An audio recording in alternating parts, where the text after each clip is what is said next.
Namaste. Welcome to Unravel the Thread, a podcast for people who want to apply the Yoga Sutras to yoga practice and to life today. Available online at simple-yoga.org, where you can also find dozens of videos for practice, hundreds of articles, videos for chanting, and guided meditations. All free resources to enrich your practice. I am Ruben Vázquez, your companion on this journey of exploration. I am grateful for your comments and questions. It really makes my day to know that Unravel the Thread is making a difference in your practice and in your life. This podcast presents excerpts from the book Unravel the Thread, the complete guide for living the Yoga Sutras today. It also offers practices inspired by the Yoga Sutras of Patanjali. If you love the podcast and want to support my work as an independent content creator, on the simple-yoga.org website, you can easily donate to keep the podcast going. Today we will explore changing direction, uplift. As we mentioned earlier, Patanjali outlines 8 aspects of yoga practice in the Yoga Sutras: the yamas, niyamas, asana, pranayama, pratyahara, dharana, dhyana, and samadhi. Although not mentioned as often as the 8 limbs, Patanjali has also given us the gift of a very useful strategy called Pratipaksha Bhavana, cultivating the opposite or turning things around. We have mentioned before that when we witness ourselves, we often find some of the tendencies we have cultivated both consciously and unconsciously in our posture, movement, thinking, and emotions. As we witness, we can recognize whether the tendencies we notice are helpful or unhelpful. For example, many of us find that our internal narrative or commentary, in addition to ruminations about our sense of self or personal history, may have a tendency toward negativity. It is not that one should never have negative thoughts, but that it is important to notice the effects of frequent negative thinking. We can try a simple experiment. As usual, find a comfortable position that enables you to be relaxed and attentive.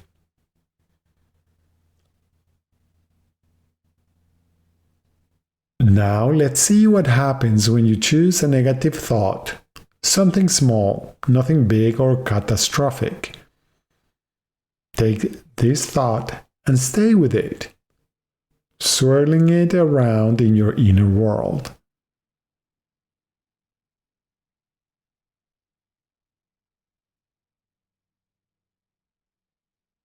What happens inside of you?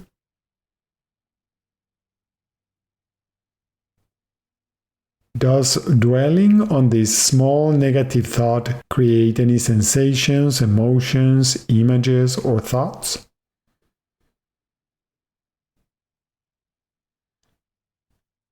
How does it make you feel?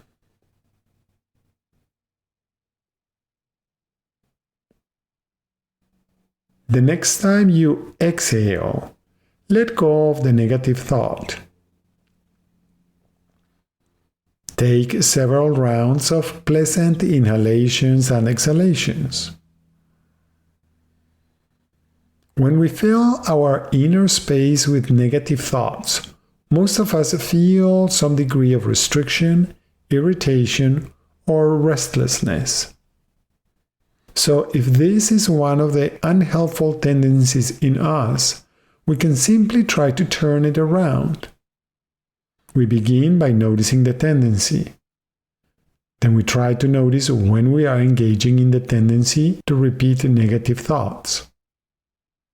Sometimes we don't even realize we're doing it until we start to feel some level of irritation or agitation.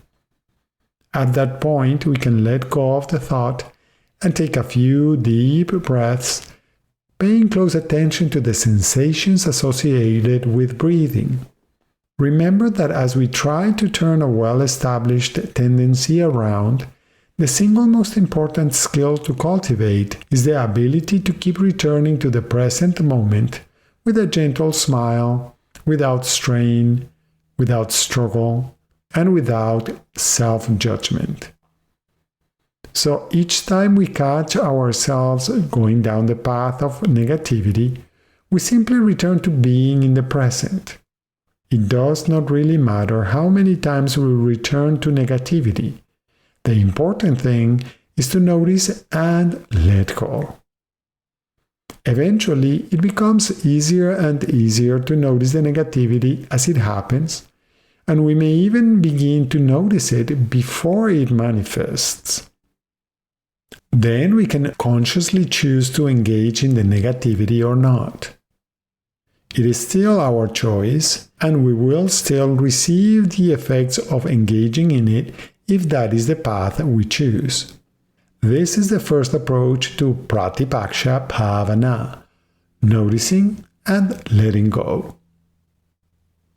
This first approach is useful, especially if we find that it grows organically over time. Pratipaksha Bhavana can be even more uplifting if we replace the unhelpful tendency with a helpful one. In other words, instead of just trying to curb the negative tendency, we proactively choose to establish a beneficial attitude.